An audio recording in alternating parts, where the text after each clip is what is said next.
alleged leader of the Klansman Gang, Tesha Miller, has been charged with murder and accessory to murder. A parish judge had given the police until 9:30 tomorrow morning to charge or release Mr. Miller. Welcome back. Continuing the news. The alleged leader of the Klansman Gang, Tesha Miller, will remain in lockup for Christmas as he was denied bail Monday afternoon. Miller is facing charges in relation to the murder of Douglas Chambers at the Jamaica Urban Transit Company, JUTC, 10 years ago. On Monday, prosecutors reported that they have 2 witnesses who will testify that Miller gave the order for Mr. Chambers to be killed. The prosecutors say Miller gave the order after Mr. Chambers refused to pay extortion money to the Klansman Gang. They say the JUTC chairman was accused of disrespecting the gang by paying money to another Spanish Town-based gang. The prosecutors told the court that the order was given to Andre Blackman Bryan to carry out the killing. Bryan was subsequently tried for the murder, but was acquitted by a jury. 8 years and 9 months in prison for accessory before and after the fact of murder is said to be the man who ordered the killing of then JUTC chairman Douglas Chambers. In this same courtroom, in 2016, Blackman, who they said we sent to kill this gentleman, was acquitted by a jury. And today, Mr. Miller is sentenced to 39 years and 9 months for sending Blackman, who is acquitted, to go and kill this gentleman. Friends of Tesha Miller upset with what they call injustice. Family friends say he has always been a kind-hearted Christian. Me as a elder, I know the man in the place when my youth. I don't really know him as when I hear people say, you know. Drive him truck, very clean man, very kind and gently. Yes, love little children and all those things. My Sunday school teacher from school, church, him send me go finish high school. I make me finish high school. Fee money make me finish high school. You get me? So things when me hear them say about him, a giant to them talk about him for be, me not see that person. They argue Miller has been a welder almost all his life, and his conviction highlights the inequality in the Jamaican justice system. The court this morning began hearing the appeal of convicted leader of the Klansman Gang, Tesha Miller. Tesha Miller was in 2020 sentenced to 38 years and 9 months in prison for plotting the 2008 murder of former chairman of the Jamaica Urban Transit Company, Douglas Chambers.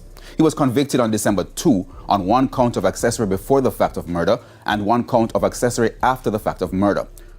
Tesha Miller, also known as Rat, is a prominent figure within Jamaica's criminal underworld. He has been identified as the leader of the Klansman Gang, a powerful and violent criminal organization based in Spanish Town, St. Catherine. The gang is notorious for its involvement in a wide range of illicit activities, including murder, extortion, drug trafficking, and gang warfare. Miller has faced numerous legal troubles over the years, including multiple arrests and charges related to his criminal activities. In December, he was arrested in connection with a stolen motor vehicle, leading to a demonstration by residents who claimed unfair targeting by the police. He has also been detained and interrogated by law enforcement officials for crimes committed in Spanish Town. Despite facing serious legal challenges, Miller has managed to evade conviction on several occasions. He was acquitted of murder charges in the past due to insufficient evidence and has faced deportation from the United States for re-entering the country illegally. Miller's influence within the Klansman Gang is significant, and his leadership has been associated with bloody infighting and power struggles within the organization. Witnesses have described him as a ruthless leader who wields control over the gang's operations and orders violent acts against rivals and perceived enemies. The ongoing murder trial of Tesha Miller, particularly in connection with the killing of former Jamaica Urban Transit Company Judge Boss Douglas Chambers, has garnered significant attention. Key witnesses have testified against him, shedding light on his role as the head of the Klansman Gang and providing crucial insights into the gang's criminal activities. Tesha Miller was found guilty on charges of robbery with aggravation and illegal possession of firearms.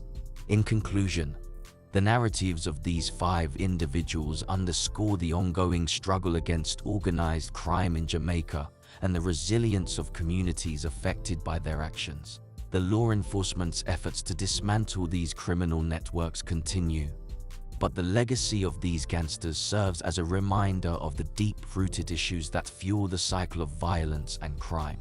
As Jamaica moves forward, the stories of Hodges, Linton, Pusey, Morgan, and Miller stand as cautionary tales of the paths that lead to destruction and the societal costs of allowing such figures to rise to power.